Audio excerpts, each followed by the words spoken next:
Welcome back to another Magic the Gathering Altered Art tutorial. Today I'm going to help you build your first wet palette, or at least show you how I do it. A wet palette is what your paint is going to sit on and what's going to give you a little bit of water into each one of your brush strokes. So then when it dries, it's nice and thin.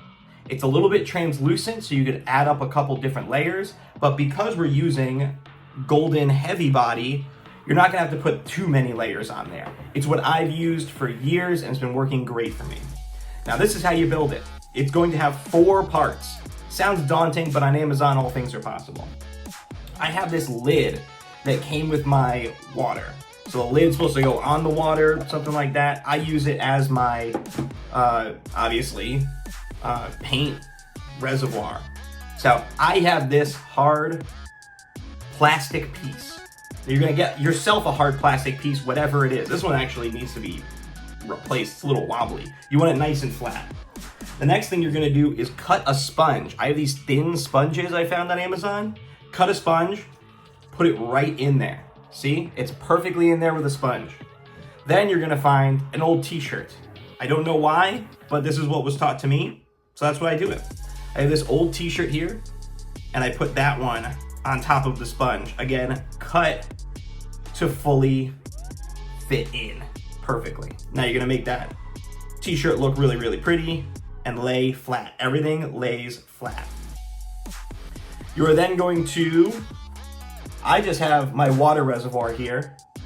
I take that and I just add some water to it. See, I'm just dripping water on it to get it nice and wet.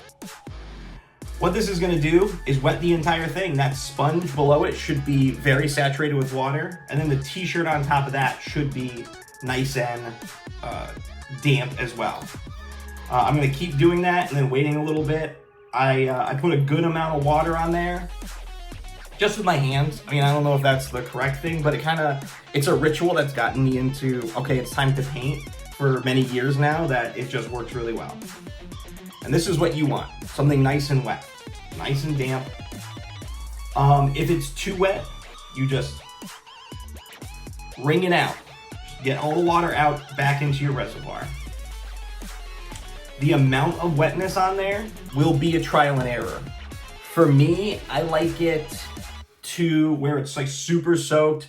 You can kind of see the water kind of pooling, and then I get a little bit of the water out like that. Not too much, so there's still a good amount of dampness in there.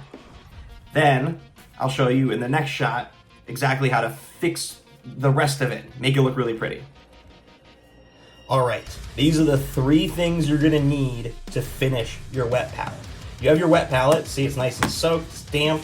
I have my awesome scissors here, and then this is just Reynolds Wrap, the baking sheet. What is that, parchment paper. I'm gonna cut the size that I need.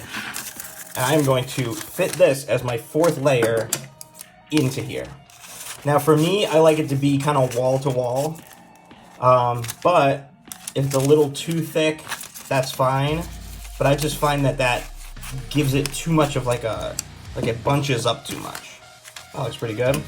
And then I take the corners, I snip the corners a little bit, and then I put a line down here, just a little slit. So then when you put it in there and it's not perfect, the slits will allow it to perfectly be in there. And you just press it down. Could have went a little longer down here, but the longer it is, the harder it's gonna be to lay flat, you know what I mean, if it's hitting all the walls. And then when it's like this, I just take my Viva paper towels, which I love, and I just wipe it in here. If there's too much water, you'll see a little bit of pooling, and I just clean that up with my towel, and then I'm ready to go. This is a completed wet palette.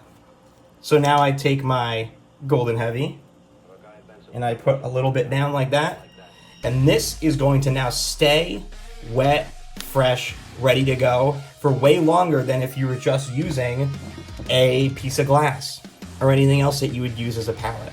This is also going to inject a little bit of water to the bottom of it, so as you're going to get your paint, you kind of pull from the bottom, and you're going to add a little bit of water into each brush stroke like that.